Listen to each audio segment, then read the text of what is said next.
Tuhan sertamu.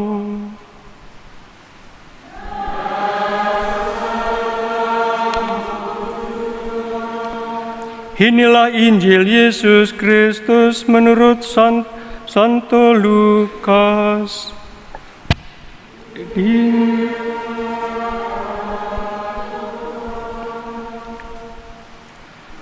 Beberapa waktu sesudah kedatangan malaikat Gabriel, berangkatlah Maria dan bergegas menuju sebuah kota di pegunungan Yehuda.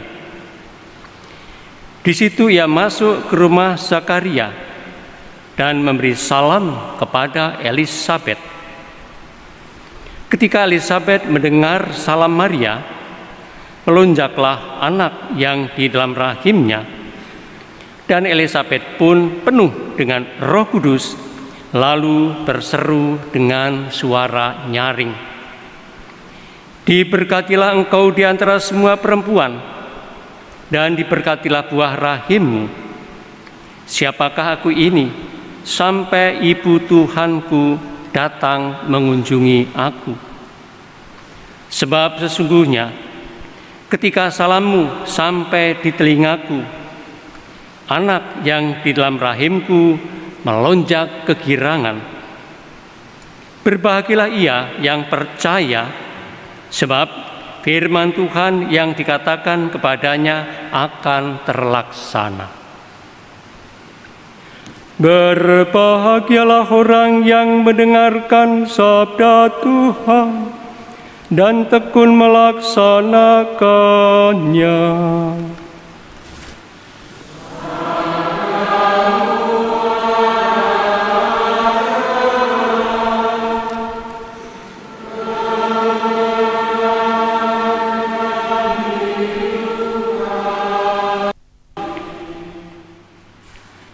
Saudara-saudara terkasih, dalam kitab Wahyu yang kita dengar dari bacaan pertama tadi, kita dengar suatu ungkapan yang agak sedikit misterius, tapi mengandung suatu makna yang besar. Dikatakan, "Aku melihat seorang wanita berselubungkan matahari dan kakinya bulan dan bulan di bawah kakinya."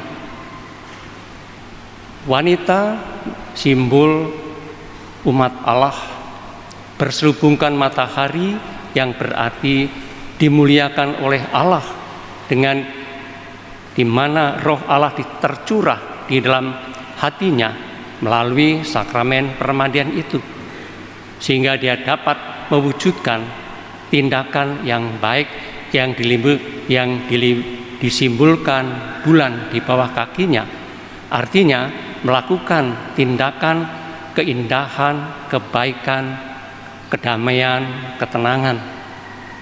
Lalu dilukiskan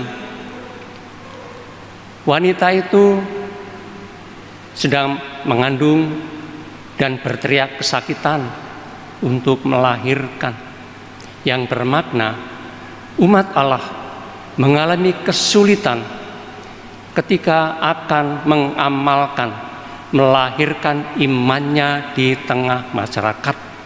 Karena apa? Dilukiskan di sana seekor naga besar merah padam sedang menghadang.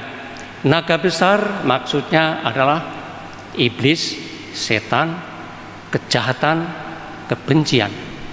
Jadi maknanya adalah ketika umat Allah yang sadar akan kemuliaan yang diberikan oleh Allah, ingin mengamalkan imannya akan Yesus Kristus dalam sikap perbuatan yang baik, membangun kedamaian, persahabatan dan sebagainya, dihadang oleh kelompok-kelompok orang yang hatinya diresapi oleh kedengkian, kejahatan, kecemburuan, iri, dengki. Dan itulah kenyataan umat Allah senantiasa mengalami penghadangan yang sedemikian rupa. Apapun kebaikan yang telah diberikan akan tetap dihadang. Padahal yang umat Allah tidak menyebarkan agama, tetapi yang mau ditebarkan adalah kebaikan Allah. Umat Allah ingin di mana dunia ini harus terjalin sebuah persahabatan, persaudaraan, kerukunan, dan kedamaian. Namun ada saja selalu ada kelompok yang akan menghadang, bahkan dicurigai sebagai pengkristenan, bahwa itu tidak benar. Tetapi itulah kenyataan yang selalu ada. Namun kita tidak boleh merasa cemas ataupun kita merasa kecil hati, sebab di mana ada kebaikan, disitulah nantinya cinta kasih kebaikan akan menang. Tuhan senantiasa akan membantu, Tuhan senantiasa akan menyertai. Tapi sebaliknya juga, justru melalui berbagai macam tantangan, melalui berbagai macam kesulitan, umat akalnya semakin belajar, semakin cerdas, sehingga tidak dimanja oleh kesadaran Tuhan menyertaiku, tidak dimanja oleh kesombongan aku bersama Allah dan sebagainya, tapi justru semakin bersikap rendah hati, mencari jalan bagaimana caranya supaya kedamaian, kerukunan, kecintaan, persahabatan itu semakin terwujud. Tuhan senantiasa menerangi hati dan pikirannya agar dengan rendah hati tetap menebarkan rahmat Allah di tengah dunia ini. Itu sebabnya dalam Injil juga diungkapkan Elisabet ketika dikunjungi oleh Bunda Maria, dilukiskan Elisabet penuh dengan Roh Kudus, lalu berseru dengan suara nyaring, terberkatilah engkau di antara semua perempuan dan terberkatilah buah rahimmu. Siapakah aku ini sampai ibu Tuhanku melawati aku? Apa yang diucapkan oleh Elisabet ini sungguh merupakan bahasa roh. Jadi karena keluar, jadi itu suara Roh Kudus sendiri melalui mulut Elisabet yang menyatakan sungguh Maria adalah Bunda Allah, Bunda Kristus.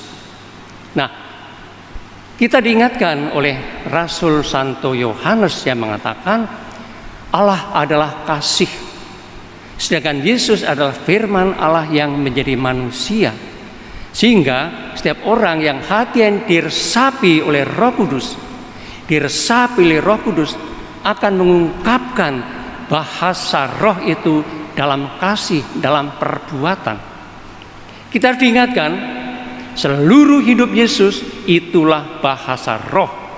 Apa yang diucapkan, apa yang dikatakan, apa yang diajarkan, itulah Roh Kudus sendiri yang terungkap dalam diri Yesus Kristus. Oleh karena itu kita juga diingatkan, kita yang mengimani Kristus ingin mengungkapkan iman akan Kristus itu melalui bentuk kasih, kebaikan, kedamaian, persahabatan. Sebab kedamaian, kasih, persahabatan itulah wujud dari pernyataan Roh Allah sendiri. Sehingga di mana ada kasih, di mana ada persahabatan, di mana ada persaudaraan, di mana ada kesatuan, itu Roh Kudus sendiri yang bekerja, Roh Allah sendiri yang bekerja.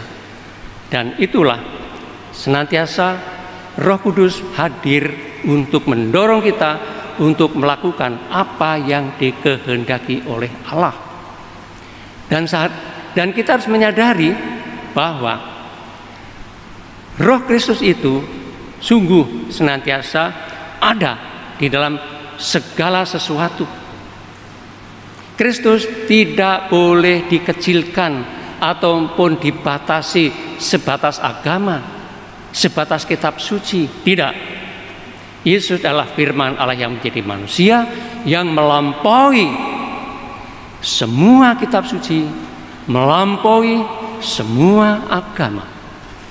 Yesus adalah Allah sendiri. Semua agama itu mengungkapkan tentang Allah, dan Yesus adalah Allah sendiri.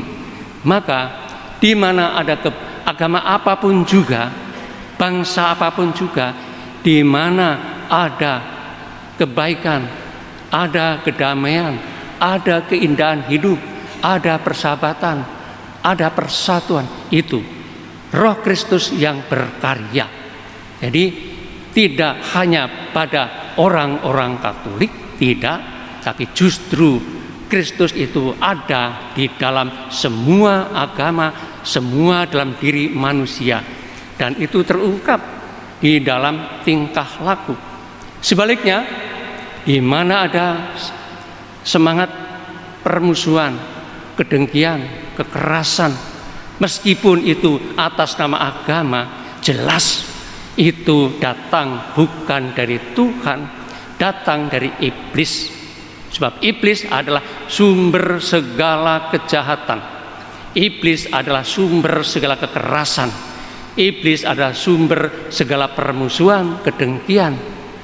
Oleh karena itu kita hendaknya tetap berani koreksi, sehingga kita mampu melihat dalam diri orang lain itu, siapapun mereka, apapun agamanya, apapun sukunya, aku harus mampu melihat kehadiran Kristus dalam diri mereka.